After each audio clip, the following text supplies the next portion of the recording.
طلبہ کے بارے میں 18 سوال جواب۔ الحمدللہ رب العالمین والصلاة والسلام علی خاتم النبیین، اما بعد فاعوذ باللہ من الشیطان الرجیم، بسم اللہ الرحمن الرحیم۔ امیر اہل سنت دامت برکاتہ العالیہ کے ملفوظات کا تحریری گلدستہ، طلبہ کے بارے میں 18 سوال جواب۔ دعائے خلیفہ امیر اہل سنت، یا اللہ پاک جو کوئی 17 صفحات کا رسالہ امیر اہل سنت سے طلبہ کے بارے میں 18 سوال جواب پڑھ یا سن لے، اسے علم دین حاصل کرنے اور اس پر عمل کرنے کی توفیق عطا فرما، اور اس کی ماں باپ سمیت بے حساب مغفرت فرما، آمین بجاہ خاتم النبیین صلی اللہ علیہ وآلہ وسلم۔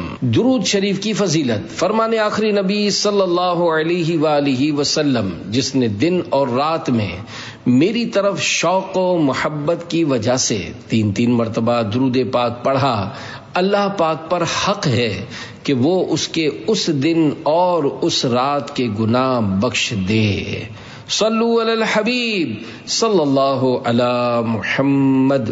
سوال: کیا سوشل میڈیا کا استعمال طلبہ کے رزلٹ متاثر کر رہا ہے؟ جواب: سوشل میڈیا کا استعمال صرف طلبہ کو نہیں بلکہ اساتذہ، ماں باپ اور اولاد کو بھی متاثر کر رہا ہے۔ بیٹا موبائل لے کر سوشل میڈیا پر لگا ہوا ہے اور ماں بیچاری گھنٹے سے کھڑی چلا رہی ہے کہ دہی لے آؤ، میرے سر میں درد ہو رہا ہے، فلاں ٹیبلٹ یعنی گولی لے آؤ، لیکن بیٹا سوشل میڈیا میں مصروف ہے اور اسے پتا بھی نہیں کہ ماں بلا رہی ہے۔ یہ انٹرنیشنل پرابلم بن چکا ہے اور حالات عجیب و غریب ہو گئے ہیں۔ میں ایک مرتبہ بیرون ملک کسی اسپتال میں گیا، وہاں کا نظام اچھا مانا جاتا ہے، لیکن یقین مانے سیکیورٹی گارڈ موبائل فون لے کر بیٹھا ہوا تھا اور ایسا مگن تھا کہ میں آ جا رہا تھا لیکن اسے کچھ خبر نہیں تھی۔ سوشل میڈیا نے سب کو مگن کر دیا ہے، اس کی وجہ سے کتنی وارداتیں ہو جاتی ہوں گی۔ گارڈ کو سوشل میڈیا میں مصروف دیکھ کر اس سے اسلحہ چھین لیا جاتا ہوگا۔ اللہ کریم آسانی فرمائے۔ جو سوشل میڈیا استعمال نہیں کرتا اسے اس کی ہرس نہیں کرنی چاہیے، اور جو استعمال کرتا ہے اسے لمیٹڈ یعنی محدود اور دینی استعمال کرنا چاہیے۔ جیسے سوشل میڈیا پر دعوت اسلامی کے پیجز ہیں، نگران شورا کا، میرا اور دیگر علماء اہل سنت کے پیجز ہیں۔ ہم لوگ اسلامی، دنیاوی اور طبی معلومات فراہم کرنے کی کوشش کرتے رہتے ہیں، اس لیے ان پیجز کو دیکھیں اور اس کا بھی وقت مقرر کر لیں۔ مثلا عصر تا مغرب میں نے سوشل میڈیا یوز یعنی استعمال کرنا ہے، عصر کے بعد اوراد و وظائف سے فارغ ہونے کے بعد کچھ دیر کے لیے استعمال کرنا ہے، اور مغرب کی اذان سے پہلے بند کر کے مسجد کا رخ کرنا ہے۔ اس میں آپ کی اور وقت کی بچت کا بہت امکان ہے۔ بار بار سوشل میڈیا دیکھیں گے تو فضول چیزوں میں لگ جائیں گے۔ مثلا کبھی دیکھیں گے کہ کوئی کلپ تو نہیں آیا یا کچھ ہوا تو نہیں، دنیا میں کیا ہو رہا ہے، فلاں جگہ سنا تھا کہ کچھ ہوا ہے وغیرہ۔ ایسا نہیں کرنا، لمیٹڈ استعمال کریں گے تو آپ کی بچت ہو جائے گی، ورنہ حالات بہت خراب ہیں۔ دنیا کی اکثر آبادی شاید سوشل میڈیا کی یوزر ہے، اربوں لوگ اس کا استعمال کر رہے ہیں۔ اللہ کریم ہمیں سوشل میڈیا کی آفات سے محفوظ فرمائے اور ہم سوشل میڈیا کا ایسا درست اور جائز استعمال کریں جس سے ہمارے دین و دنیا کے کام متاثر نہ ہوں۔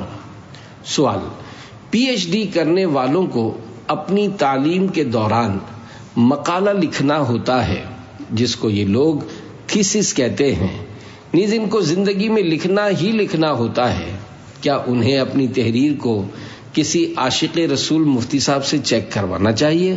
جواب: دراصل مشکل یہ ہے کہ جن لوگوں کا دنیاوی اسٹیٹس بنا ہوتا ہے وہ عموماً علماء کرام سے دور ہوتے ہیں۔ ہو سکتا ہے یہ بیچارے سوچتے ہوں کہ مولانا کو ہماری باتیں کیا سمجھ آئیں گی، یہ تو مسجد کی روٹیاں توڑتے ہیں، حالانکہ ایسا کچھ بھی نہیں ہے۔ میں ایمانداری کی بات بتاتا ہوں کہ عالم دین زیادہ ذہین ہوتا ہے اور مفتی ذہینوں کا سردار ہوتا ہے، یعنی بہت زیادہ ذہین ہوتا ہے۔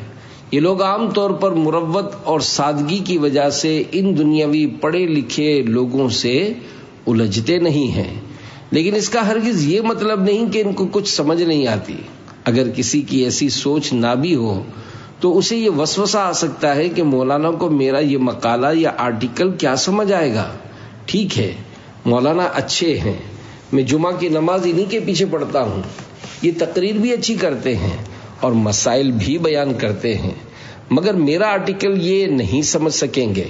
حالانکہ یہ ضروری نہیں کہ ان کو سمجھ نہ آئے، لہذا کم از کم شرعی تفتیش ضرور کروانی چاہیے۔ پھر یہ لوگ جو مقالہ لکھتے ہیں عام طور پر دنیاوی موضوع پر ہوتا ہے، اور ان کے لیے عافیت بھی اسی میں ہے، کیونکہ کسی دینی موضوع پر لکھیں گے تو ممکن ہے کہ بہت سی غلطیاں کر بیٹھیں۔ نگران شورا نے بتایا یہ لوگ اسلامی موضوعات پر بھی مضامین لکھتے ہیں۔ اس پر امیر اہل سنت دامت برکاتہم العالیہ نے فرمایا اگر کوئی واقعی لکھنے کا اہل ہے تو وہ لکھے، لیکن لکھنے کی اہلیت کا کیسے پتہ چلے گا؟ ظاہر ہے اس کے لیے کسی اہل یعنی عالم دین کو اپنی تحریر چیک کروانی ہوگی۔ عموماً یہ لوگ کسی کو چیک کروائے بغیر خود کو اہل ہی سمجھ رہے ہوتے ہیں، جیسے کہتے ہیں ہم نے قرآن پاک پڑھا ہوا ہے اور رمضان شریف میں 2 قرآن پاک ختم کرتے ہیں۔ یہ لوگ سمجھ رہے ہوتے ہیں کہ ہمیں پڑھنا آتا ہے۔ اگر یہی لوگ کسی قاری کو سنائیں تو قاری صاحب بتائیں گے کہ آپ کو تو بسم اللہ پڑھنا بھی نہیں آتی۔ پھر ان کی قاری صاحب سے لڑائی ہو جائے گی کہ میں تو اتنے عرصے سے قرآن پڑھ رہا ہوں اور آپ کہہ رہے ہیں مجھے بسم اللہ پڑھنا بھی نہیں آتی۔ لہذا جب تک کسی عالم دین سے چیک نہیں کروائیں گے تب تک کسی بھی غلطی کا معلوم نہیں ہوگا۔ میں اپنے تجربے کی بنیاد پر کہتا ہوں کہ 99% افراد کو درست تلفظ کے ساتھ اعوذ باللہ من الشیطان الرجیم پڑھنا نہیں آتی ہوگی، بلکہ میں نے نوٹ کیا ہے کہ اکثریت بسم اللہ بھی درست نہیں پڑھتی۔ سورہ فاتحہ پڑھنا تو بہت بڑی بات ہے، لہذا سب کو سیکھنا چاہیے۔ یوں ہی جو اسلامی بھائی آرٹیکل لکھتے ہیں ان کے لیے اس میں بہت رسک ہوتا ہے، بلکہ دنیاوی آرٹیکل میں بھی کم رسک نہیں ہوتا، اس میں بھی کچھ کا کچھ لکھ جاتے ہیں۔ سوال: طالب علم کو کیسا ہونا چاہیے؟ جواب: طالب علم کو چاہیے کہ اپنے مقصد رضا الہی کے حصول کو ہر وقت پیش نظر رکھے، اپنا وقت برباد کرنے سے بچے، اخلاق درست رکھے، زبان، آنکھ اور دل کی حفاظت کرے، سوال سے بچے یعنی لوگوں سے پیسے نہ مانگے، البتہ معلومات حاصل کرنے کے لیے اپنے استاد سے سوال کر سکتا ہے، عاجزی کرے یعنی اپنے آپ کو کچھ نہ سمجھے، حرص مال سے کوسوں دور رہے یعنی پیسوں کے لالچ میں نہ پڑے، علم کا حریص ہو، مرشد، اساتذہ اور والدین کا ادب کرے، اپنے مدرسے کے نظام الاوقات کی پابندی کرے، حق صحبت کا خیال رکھے یعنی جو طالب علم قریب بیٹھتا ہو اس کے حقوق کا خیال رکھے کہ وہ اس کا قریبی پڑوسی ہے اور اس کے حقوق ہیں، اور قیامت کے دن اس سے یہ سوال بھی ہوگا کہ اپنے پڑوسی کا حق ادا کیا یا ضائع کیا، لہذا اس کے لیے تکلیف دہ نہ بنے بلکہ ضرورتاً اس کی مدد کرے، جیسا کہ پڑھنے پڑھانے میں ایک دوسرے کی مدد کی جاتی ہے۔ تکلیفیں آئیں تو صبر کرے، عبادت کا ذوق رکھے یعنی خوب عبادت کرے، نیکی کی دعوت بھی دیا کرے۔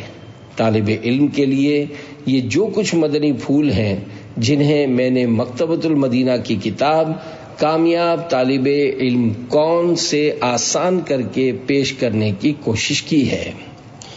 کامیاب طالب علم کون، یہ مکتبۃ المدینہ کی ایک بہترین کتاب ہے۔ اس کو مفت ڈاؤن لوڈ کرنے کے لیے اس لنک پر کلک کریں www.dawatislami.net۔ سوال: طلبہ کا آپس میں رہنے کا انداز کیسا ہونا چاہیے؟ جواب: آپس میں ساتھ رہنے کے بھی حقوق ہوتے ہیں، جیسا کہ ایک مرتبہ اللہ پاک کے پیارے نبی محمد عربی صلی اللہ علیہ وآلہ وسلم اپنے کسی صحابی رضی اللہ عنہ کے ساتھ جنگل میں تشریف لے گئے. وہاں آپ نے 2 مسواکیں کاٹی جن میں سے ایک خمدار یعنی ایک طرف جھکی ہوئی تھی اور ایک سیدھی تھی. آپ نے سیدھی مسواک اپنے صحابی کو دے دی، جس پر ان صحابی رضی اللہ عنہ نے عرض کی، یا رسول اللہ صلی اللہ علیہ وآلہ وسلم، سیدھی مسواک کے مجھ سے زیادہ حقدار آپ ہیں. ارشاد فرمایا، جو شخص گھڑی بھر بھی کسی کی صحبت اختیار کرتا ہے تو اس سے اس صحبت کے بارے میں سوال کیا جائے گا کہ اس نے اس صحبت میں اللہ پاک کا حق ادا کیا یا ضائع کیا.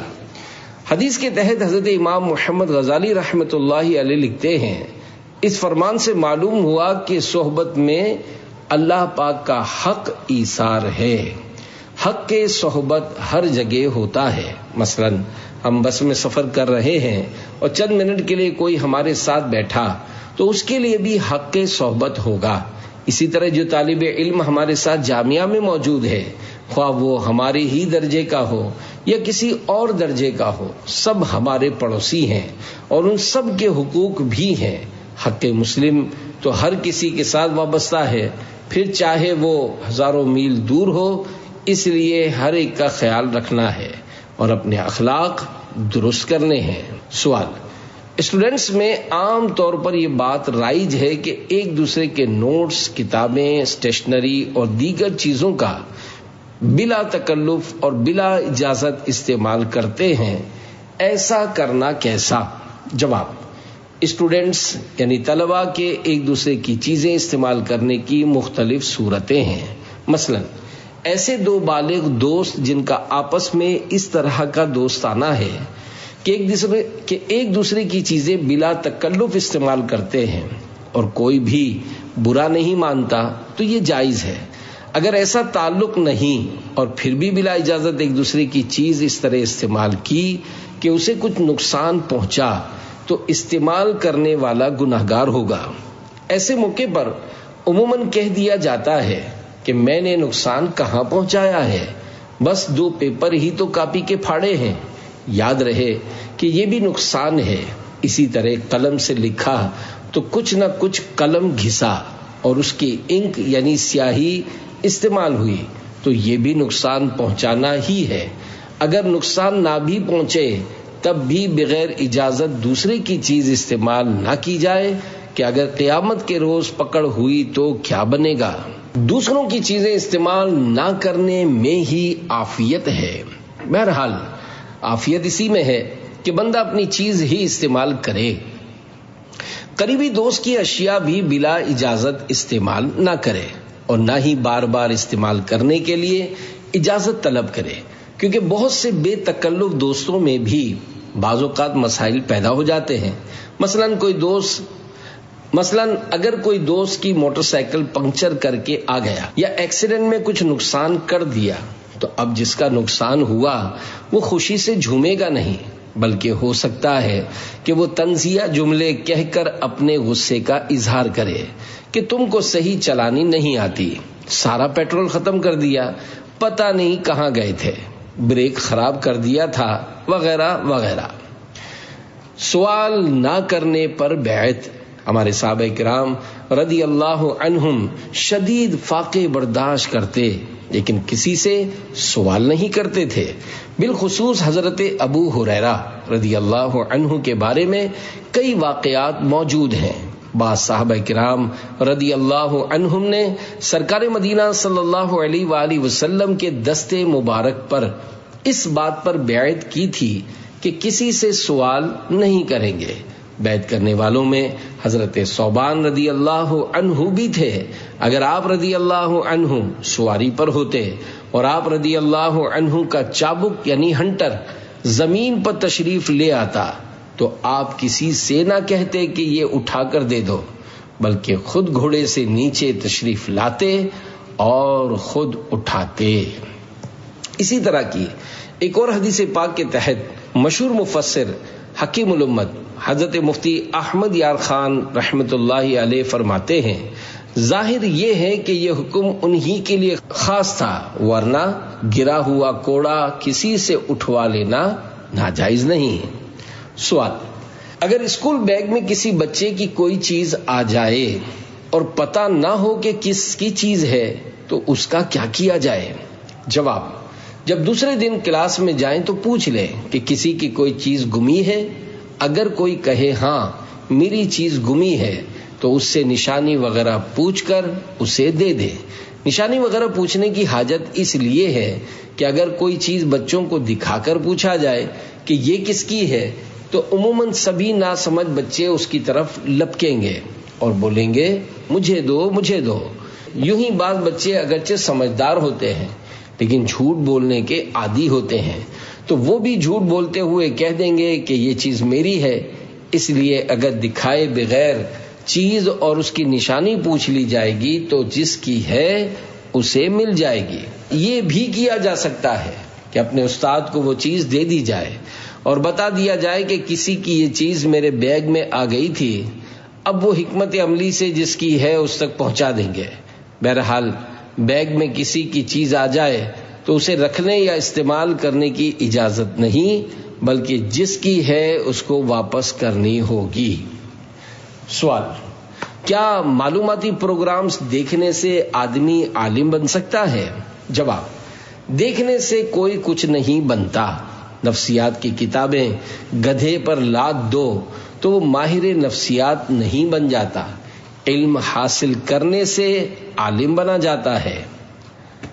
عالم وہ شخص ہوتا ہے جو عالم کی شرائط پر پورا اترے، مثلا تمام عقائد سے واقف ہو اور اس پر مستقل ہو، ضروری مسائل کا علم رکھتا ہو، اپنی ضرورت کے مسائل کتابوں سے نکالنے کی صلاحیت ہو۔ یہ الگ بات ہے کہ کسی اور سے نکلوا لے لیکن صلاحیت رکھتا ہو۔ اب چاہے یہ علم استاد کے ذریعے حاصل کرے، کسی سے سن کر حاصل کرے، کتابیں پڑھ کر حاصل کرے، معلوماتی سلسلے دیکھ کر حاصل کرے یا کسی اور ذریعے سے حاصل کرے، جب اس کو عالم کی تعریف کے مطابق علم حاصل ہو جائے گا تو یہ عالم بن جائے گا۔ اعلیٰ حضرت امام احمد رضا خان رحمت اللہ علیہ فرماتے ہیں سند کوئی چیز نہیں، علم ہونا چاہیے۔ سوال: کیا دوران تعلیم کوئی ہنر مثلا کمپیوٹر ڈیزائننگ یا کمپوزنگ وغیرہ بھی سیکھ لینا چاہیے؟ جواب: ہنر اور علم دونوں ہونے چاہیے، لیکن یاد رہے اس علم سے مراد علم دین ہے، یعنی سب سے پہلے فرض علوم اور اپنے ضروری عقائد سیکھے، اس کے بعد ضرورتاً علوم عالیہ مثلا مختلف زبانیں وغیرہ سیکھے۔ نیز ہنر اور جس سے ہنر سیکھ رہا ہے اس سے سیکھنا جائز ہو، ورنہ ہنر تو سود کا بھی سیکھا جاتا ہے۔ سوال: دینی طلباء کو عبادت کے حوالے سے کیسا ہونا چاہیے؟ جواب: آج کل عام طور پر طلباء کو علم حاصل کرنے کے لیے جو وقت دینا ہوتا ہے اس میں بھی بیچارے پیچھے رہ جاتے ہیں۔ طلباء فارغ اوقات میں ہوٹلوں اور کباب سموسوں کی دکانوں پر ملیں گے یا چوپال بنا کر گپے مارتے ہوئے نظر آئیں گے۔ البتہ ان میں سے جو پڑھنے کے شوقین ہوں گے ان کے پاس ہر وقت کتاب ہوگی اور جہاں انہیں 2 منٹ فارغ ملیں گے وہ کتاب کھول کر پڑھنا شروع کر دیں گے۔ میں نے بعض طلباء کو دیکھا ہے کہ جب دیگر طلباء باتیں کر کے شور مچا رہے ہوتے ہیں تو وہ ان سے بے نیاز ہو کر کتاب پڑھنے میں مصروف رہتے ہیں، مگر ایسوں کے بارے میں یوں کہا جا سکتا ہے کہ لاکھوں میں کوئی طالب علم ایسا ہوتا ہے۔ اگر کوئی اللہ پاک کی رضا پانے کے لیے علم دین حاصل کرنے میں منہمک اور مشغول رہتا ہے تو بے شک یہ اعلیٰ درجے کی عبادت ہے، تاہم اسے فرائض میں کوتاہی نہیں کرنی اور نماز بھی باجماعت پڑھنی ہے، بلکہ اللہ پاک توفیق دے تو نوافل بھی پڑھنے ہیں۔ حضرت ابو بکر قطانی رحمت اللہ علیہ نے حضرت جنید بغدادی رحمت اللہ علیہ کو خواب میں دیکھ کر پوچھا اللہ پاک نے آپ کے ساتھ کیا معاملہ کیا؟ فرمایا تحریرات اور حوالہ جات کسی کام نہ آئے، کامیابی ان 2 رکعتوں کی بدولت ملی جو رات کی تاریکی میں اٹھ کر پڑھا کرتا تھا۔ اللہ پاک کو اپنے بندے کی کون سی ادا پسند آ جائے یا اس کی خفیہ تدبیر کیا ہے، اس بارے میں ہمیں کچھ پتہ نہیں، لہذا ہو سکتا ہے کہ ہمارا علم دین پڑھنا پڑھانا قبول نہ ہو، کیونکہ پڑھنے پڑھانے میں بے شمار خطرات ہوتے ہیں۔ بہرحال حسب ضرورت علم دین حاصل کرنا ضروری ہے، اور ہمیں فرض علوم حاصل کرنے ہی کرنے ہیں، لیکن اس سے زائد علم حاصل کر کے عالم بننا فرض عین نہیں ہے، مگر اس کے بے شمار فضائل ہیں۔ تو اس منزل کو بھی اخلاص کے ساتھ ہی پانا چاہیے، تاہم یہ منزل بہت کٹھن ہے۔ سوال: مدرسۃ المدینہ میں طالب علم جو کھانا لے کر آتا ہے، اگر چھٹی ہو جائے اور وہ کھانا چھوڑ کر چلا جائے اور ڈر بھی ہو کہ کھانا خراب ہو جائے گا، اس پر چونٹیاں آ جائیں گی، تو کیا اسے کھانے کی اجازت ہے؟ جواب: اگر فریج ہے تو کھانا اس میں بھی رکھا جا سکتا ہے۔ عموماً سبھی طلباء کا بایو ڈیٹا اور گھر کا فون نمبر وغیرہ تو ہوتا ہی ہے، اس لیے اگر یہ معلوم ہو جائے کہ یہ ٹفن کس کا ہے تو فون کر کے پوچھا جا سکتا ہے کہ اس کھانے کا کیا کیا جائے۔ ہو سکتا ہے کہ وہ اجازت دے دیں، تو پھر جو چاہے کرے۔ آج کل تو ویسے بھی کھانا پھینکنے کا کلچر اتنا بڑھ گیا ہے کہ خدا کی پناہ۔ یوں بھی ہوتا ہوگا کہ کسی کے ہاتھ میں کھانا آیا تو وہ سستی کر جاتا ہوگا، یا اندازہ لگا کر کہتا ہوگا کہ یہ کھانا تو پھینکنے والا ہے، حالانکہ وہ پھینکنے والا نہیں ہوتا۔ بہرحال جو خوف خدا رکھنے والا ہوگا وہ فیصلہ کر لے گا کہ اس کھانے کا کیا کرنا چاہیے۔ سوال: بعض طلباء مدرسے کی ڈیسکوں پر لکھتے ہیں، ایسا کرنا کیسا؟ بعض طلباء ڈیسکوں پر ایسا گاڑا کر کے لکھتے ہیں جو مٹایا بھی نہیں جا سکتا، حالانکہ یہ مدرسے کی ڈیسک ہے۔ اگر طالب علم کے والد نے بھی یہ ڈیسک دی ہوتی تب بھی اس پر لکھنے کی اجازت نہیں تھی۔ سوال: بعض طالب علم تعلیم میں کمزور ہوتے ہیں، تو پڑھائی کے شوق کے لیے کچھ مدنی پھول بیان کر دیجئے۔ جواب: دنیاوی تعلیم کے لیے سارے ہی کوششیں کر رہے ہیں، میڈیا، گھر اور معاشرہ سب ہی دنیاوی تعلیم کے پیچھے ہیں، اس کے ساتھ بھاری فیسیں بھی ادا کر رہے ہیں، مہنگی مہنگی کتابیں خرید رہے ہیں، بعض تو پڑھنے کے لیے بیرون ملک بھی جاتے ہیں۔ بہرحال دینی تعلیم کے حوالے سے کافی کمزوری ہے، حالانکہ دینی تعلیم حاصل کرنے والوں کو کھانا اور رہائش وغیرہ سب مفت دیا جاتا ہے، اس کے باوجود اس طرف لوگ نہیں آتے۔ یوں سمجھیے 1000 میں سے 999% لوگ دنیاوی تعلیم کی طرف جاتے ہیں، اور 1% بلکہ اس سے بھی کم دین کی طرف آتے ہیں۔ شاید 1000 میں سے کوئی ایک دینی تعلیم کی طرف آتا ہوگا۔ حصول علم پر بیان کردہ فضائل صرف دینی علم کے لیے ہیں۔ احادیث مبارکہ میں حصول علم کے جتنے بھی فضائل بیان کیے گئے ہیں وہ سب کے سب دینی تعلیم کے لیے ہیں۔ ظاہر ہے علم دین کے ذریعے ہی اللہ پاک نبی کریم صلی اللہ علیہ وآلہ وسلم اور فرشتوں کے بارے میں عقائد معلوم ہوں گے، اسی کے ذریعے جنت اور دوزخ کے متعلق عقائد کا علم ہوگا، بلکہ اسلام کے تمام بنیادی عقائد علم دین سے ہی پتہ چلیں گے۔ اس کے علاوہ بہت ساری چیزیں صرف علم دین سے ہی حاصل ہوں گی۔ صرف دنیاوی تعلیم حاصل کرنے والوں کو یہ ساری معلومات کہاں ہوتی ہے، بلکہ ان کے ٹیچرز کو بھی یہ معلومات نہیں ہوں گی۔ لہذا علم دین حاصل کیا جائے، جب دین کے بارے میں کافی علم حاصل ہو جائے پھر دنیاوی تعلیم کی طرف آیا جائے، لیکن فی زمانہ سارا نظام ہی الٹا ہو گیا ہے۔ ورنہ دور صحابہ میں مسلمان اپنے بچوں کو سورہ ملک یاد کرواتے اور قبر کے سوالات و جوابات سکھاتے تھے، لیکن اب تو خود ماں باپ کی چیزیں معلوم نہیں ہوتی، وہ بچوں کو کیا سکھائیں گے؟ نہ ماں باپ کو اس کا علم ہے، نہ نانا نانی کو، نہ دادا دادی کو، بلکہ اب تو تصور نہیں رہا کہ یہ چیزیں بھی کسی کو آتی ہوں۔ نہ طالب علم اس بارے میں کچھ معلومات رکھتا ہے، نہ ٹیچر، نہ لیکچرار، نہ پروفیسر، نہ ڈاکٹر، نہ مریض، تو کون کس کو سکھائے گا؟ حالانکہ یہ چیزیں ہر مسلمان کو آنی چاہیے، لیکن عام طور پر مسلمانوں کو صحیح مسلمان کے معنی بھی نہیں معلوم ہوتے۔ یہ تو اللہ پاک کا کرم ہے کہ ہم مسلمان کے گھروں میں پیدا ہوئے، ورنہ پتہ نہیں ہمارا کیا ہوتا۔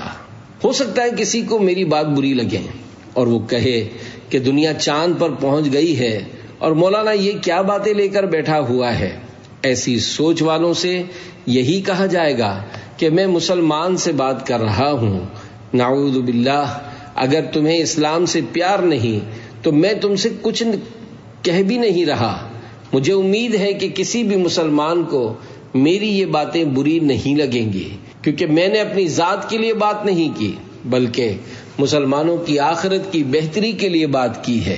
لہذا برا ماننے کے بجائے خوش ہونا چاہیے کہ آپ کو کوئی بتا تو رہا ہے کہ کل آخرت میں کیا چیز کام آئے گی۔ یاد رکھیے، اسلام انسان کو دنیاوی تعلیم یا معاملات سے منع نہیں کرتا، بشرط یہ کہ وہ شریعت کے دائرے میں رہتے ہوئے ہوں۔ لہذا حلال روزی کمائی جائے، ماں باپ بال بچوں کی خدمت کی جائے اور اپنے رہن سہن اور غذا کے لوازمات بھی کیے جائیں۔ ہر چیز کا ایک دائرہ کار ہے اور ہمیں شریعت کے دائرے سے باہر نہیں نکلنا۔ سوال: موجودہ دور میں لوگوں میں دینی یا دنیاوی علوم کا شوق آپ نے کتنا پایا؟ یہ سوال شبہ ملفوظات امیر اہل سنت نے قائم کیا ہے، جبکہ جواب امیر اہل سنت دامت برکاتہ العالیہ کا عطا کیا ہوا ہے۔ جواب: دوران مدنی مذاکرہ مسجد میں اے سی چل رہا ہوتا ہے اور یوں علم دین سیکھنے کے لیے سہولت دی جاتی ہے، لیکن اس کے باوجود بہت تھوڑے لوگ آتے ہیں، اور اگر اس کی جگہ کوچنگ سینٹر، ٹیوٹر یا دنیاوی تعلیم کا کوئی ادارہ ہوتا اور وہاں کسی نامی گرامی پروفیسر نے لیکچر دینا ہوتا تو بہت سے لوگ جمع ہو جاتے، بلکہ لوگ پیسے دے کر ایسوں کے لیکچر سنتے ہیں۔ ایسے لیکچرار بھی ہیں جن کے لیکچروں کا انعقاد ہوٹلوں میں ہوتا ہے اور سینکڑوں نہیں ہزاروں روپے کا ایک آدمی کا ٹکٹ ہوتا ہے، لیکن پھر بھی لوگ پیسے دے کر ان کا لیکچر سنتے ہیں، جبکہ علم دین مفت اور سہولتوں کے ساتھ سکھایا جاتا ہے، بلکہ بعض جگہ پر کھانا بھی کھلایا جاتا ہے، مگر افسوس پھر بھی ہمارا اس طرف رجحان کم ہے۔ 3 دن کے قافلے میں سفر کے لیے بہت منتیں کرنا پڑتی ہیں، ہاتھ پاؤں جوڑنے پڑتے ہیں، اور اگر 3 دن کی پکنک کا معاملہ ہو تو اپنے پلے سے پیسے دے کر جاتے ہیں۔ گرمیوں میں کتنے ہی افراد اپنے خرچے پر دریاؤں، نہروں اور سمندر کی طرف پکنک کے لیے جاتے ہیں، اور بعض بیچارے ڈوب کر موت کا شکار بھی ہو جاتے ہیں۔ پکنک کے لیے ایسا تصور نہیں ہوتا کہ ہمیں کوئی مفت لے جائے، جبکہ اللہ پاک کا دین سیکھنے کے لیے ہمیں مفت میں کھانا پینا اور رہائش چاہیے ہوتی ہے، اور پھر اس کے باوجود ہمارے ہزار نخرے ہوتے ہیں۔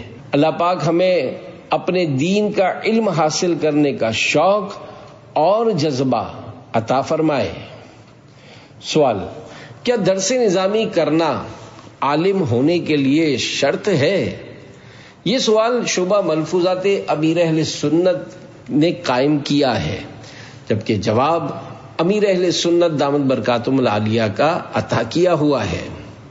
جواب: درس نظامی کرنا عالم ہونے کے لیے نہ تو شرط ہے اور نہ ہی کافی ہے، البتہ عالم بننے کا بہترین ذریعہ ضرور ہے۔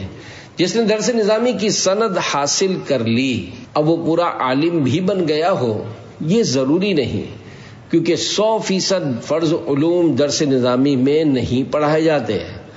نیز اب درس نظامی یعنی عالم کورس سمٹتا جا رہا ہے، حالانکہ ایک دور میں یہی عالم کورس غالباً 16 سال میں ہوا کرتا تھا، پھر کم ہوتے ہوتے 10 سال پر آیا اور پھر 8 سال کا ہوا، اور اسلامی بہنوں کا 5 سال کا ہو چکا ہے۔ یاد رکھیے، درس نظامی کو مجبوری کے طور پر سمیٹا گیا ہے، کیونکہ اتنے عرصے کے لیے لوگ آتے ہی نہیں۔ درس نظامی سے کئی کتابیں نکال دی گئی ہیں، یہاں تک کہ فارسی زبان جسے پہلے درس نظامی کا لازمی جز سمجھا جاتا تھا اسے بھی نکال دیا گیا۔ یوں بہت سی چیزیں نکالی گئی ہیں تاکہ کسی بہانے لوگ درس نظامی کرنے کی طرف راغب ہوں کہ نہ کرنے سے کرنا کروڑ درجے بہتر ہے۔ سوال: کیا دورہ حدیث علم دین حاصل کرنے کا آخری سال ہے؟ جواب: دورہ حدیث شریف کو علم حاصل کرنے کا پہلا سال کہنا چاہیے، کیونکہ انسان پنگھوڑے یعنی جھولے سے لے کر قبر تک طالب علم ہی رہتا ہے۔ دورہ حدیث والے اپنے گمان میں یہ سمجھ رہے ہوتے ہیں کہ یہ علامۃ الدہر یعنی زمانے کے بہت بڑے عالم بن گئے ہیں، بلکہ لوگ انہیں بھی ابھی سے علامہ بولتے بھی ہوں گے، حالانکہ علم حاصل کرنے کا سلسلہ ابھی ختم نہیں ہوا، آپ نے آگے مزید کورسز کرنے ہیں۔ اگر تخصص فی الفقہ یعنی مفتی کورس میں داخلہ ملے تو ضرور لینا چاہیے۔ اللہ کرے آپ سب مفتی ہو جائیں، لیکن اس لالچ میں داخلہ نہیں لینا کہ مجھے مفتی کا ٹائٹل مل جائے، بلکہ اللہ کی رضا کے لیے علم دین حاصل کرتے رہیں اور آگے بڑھتے رہیں۔ اللہ پاک وہ عطا کرے گا جو تصور میں بھی نہیں ہوگا۔ جس کا علم ہو بے غرض اس کی جزا کچھ اور ہے۔ تخصص فی الفقہ کرنے سے اپنی عبادت میں کافی درستی آئے گی، دینی مسائل میں مضبوطی بڑھے گی، اور اس کے علاوہ بھی بے شمار فوائد حاصل ہوں گے۔ سوال: کیا ہر ایک کو تخصص فی الفقہ، تخصص فی الحدیث یا دیگر تخصصات کی طرف بڑھنا چاہیے؟ جواب: ہر ایک تخصص نہیں کر سکتا، بعضوں کے گھر میں مسائل بھی ہوتے ہیں، تاہم کوشش کرنے والوں میں سب کا نام ہونا چاہیے۔ جیسا وہ واقعہ ہے کہ ایک بڑھیا حضرت سیدنا یوسف علیہ السلام کے خریداروں میں نام لکھوانے کے لیے گئی تھی، اسی طرح سب کوشش کریں اور اپنے گھر والوں کا ذہن بنائیں۔ سوال: میڈیکل کے طلباء کو پریکٹیکل کے لیے بہت سارے مریضوں کا علاج بغیر کسی تنخواہ کے کرنا پڑتا ہے، کیا وہ اس میں اچھی نیتیں کر سکتے ہیں؟ جواب: جو پریکٹیکل کے لیے بغیر تنخواہ کے علاج کر رہے ہوتے ہیں ان کو چاہیے مریض کو دوا کے پیسے بھی دیں۔ ظاہر ہے یہ اپنے مطلب کے لیے ہی کر رہے ہوتے ہیں، مریضوں کی خدمت مقصود نہیں ہوتی، بلکہ ڈگری مقصود ہوتی ہے کہ بس یہ ہاتھ میں آ جائے۔ بہرحال اگر کوئی خوف خدا والا ہے، اچھی اچھی نیتیں کرتا ہے اور اس کے ساتھ ساتھ ایسی رعایتیں بھی کرتا ہے جو عام طور پر نہیں کی جاتی، تو اچھی نیت کا ثواب ملے گا، بشرط یہ کہ وہ نیت کا کوئی موقع محل بھی ہو اور کوئی شرعی خرابی نہ ہو، ورنہ ان کاموں میں شرعی خرابیاں بہت ہوتی ہیں۔ سوال: قرآن پاک پڑھنے والا بچہ اگر چھٹی کرے، اپنی پڑھائی پر توجہ دینے کے بجائے لاپرواہی برتے، تو اس صورت میں قاری صاحب کو اس کے ساتھ کیسا انداز اختیار کرنا چاہیے؟ کیا وہ اسے مار پیٹ سکتے ہیں؟ جواب: شریعت کے دائرے میں ہی رہنا ہوگا۔ ہمارے مدارس المدینہ میں مارنا تو بہت دور کی بات ہے، ہاتھ تک لگانا منع ہے، اور ڈنڈی رکھنے کا تو بالکل اجازت ہی نہیں۔ قاری صاحبان کو چاہیے کہ وہ ان بچوں کو شفقت اور پیار سے پڑھائیں، ضرورتاً ڈانٹا جائے، اور اس میں چیخو پکار اور گھٹیا الفاظ استعمال نہ کیے جائیں، بلکہ حکمت عملی کے ساتھ ڈرایا جائے۔ بچوں کو سزا دینے کا طریقہ ہمارے یہاں مدارس المدینہ میں پہلے یہ ترکیب تھی کہ طالب علم کو ہاتھ اونچے کروا کر کھڑا کر دیا جاتا، تھوڑی ہی دیر میں اس کو پتہ لگ جاتا تھا۔ یہ سزا بھی زیادہ دیر تک نہیں دینی چاہیے کہ بچوں کے ہاتھ میں ہی درد ہو جائے، بلکہ مناسب وقت تک ہو، جیسے ہاتھ اٹھوا کر کہا جائے کہ 111 تک گنتی گنو۔ یوں نہ مار پیٹ ہوئی اور نہ ہی کوئی نقصان۔ مار پٹائی سے کوئی فائدہ نہیں ہوتا، بلکہ ہو سکتا ہے بچہ مزید ڈھیٹ اور اپنے قاری صاحب ہی سے بدظن ہو جائے۔ جو والدین بھی بچوں کو مارتے ہیں ان کے بچے ڈھیٹ ہو جاتے ہیں۔ اسکول ٹیچروں کے ایسے واقعات ہوئے ہیں کہ کسی ٹیچر نے طالب علم کو مارا پیٹا تو اس طالب علم نے انتقام لینے کے لیے اپنے دوستوں کے ساتھ مل کر اس ٹیچر کی ٹھکائی لگا دی۔ اب بھی شاید اس طرح کے واقعات ہوتے ہوں گے، بلکہ ہو سکتا ہے پہلے سے زیادہ ہو گئے ہوں، کیونکہ الیکٹرانک میڈیا پر مارنے کے طریقے بھی سکھائے جاتے ہوں گے۔ مار پیٹ کی دنیا بھر میں بدنامی ہے. اگر کوئی مسلمان یا عالم دین بلکہ کوئی داڑھی والا بھی مار پٹائی کرے گا تو مذہبی طبقے کی بدنامی ہوگی. اور اب تو سوشل میڈیا کا دور ہے، لوگ اس سوشل میڈیا پر اس طرح کی باتیں پھیلانا شروع کر دیتے ہیں. پھر غیر مسلم بھی اس کا غلط تاثر دیتے ہیں کہ اسلام میں مار دھاڑ ہے، حالانکہ اسلام میں تو چونٹی پر بھی ظلم کا تصور نہیں ہے. اس کے باوجود اگر کوئی مسلمان مار دھاڑ کرتا ہے تو یہ اس کا پرسنل میٹر یعنی ذاتی مسئلہ ہے. اسلام نے اس کو مار دھاڑ کی اجازت نہیں دی، لہذا جو بھی اس انداز سے مار دھاڑ کرتا ہے وہ غلط ہے. اسلام میں نرمی، پیار اور حسن سلوک کا درس دیا جاتا ہے. اللہ کرے یہ سب کو نصیب ہو جائے. کسی کے بچے کو مارتے وقت اپنا بچہ یاد آنا چاہیے کہ میرے بچے کو کوئی مارے تو میں برداشت کر سکوں گا، یہ بھی تو کسی کا بچہ ہے. میں اس کو ماروں گا تو کیا اس کے ماں باپ اس کو دیکھ سکیں گے؟ صلو علی الحبیب صلی اللہ علی محمد.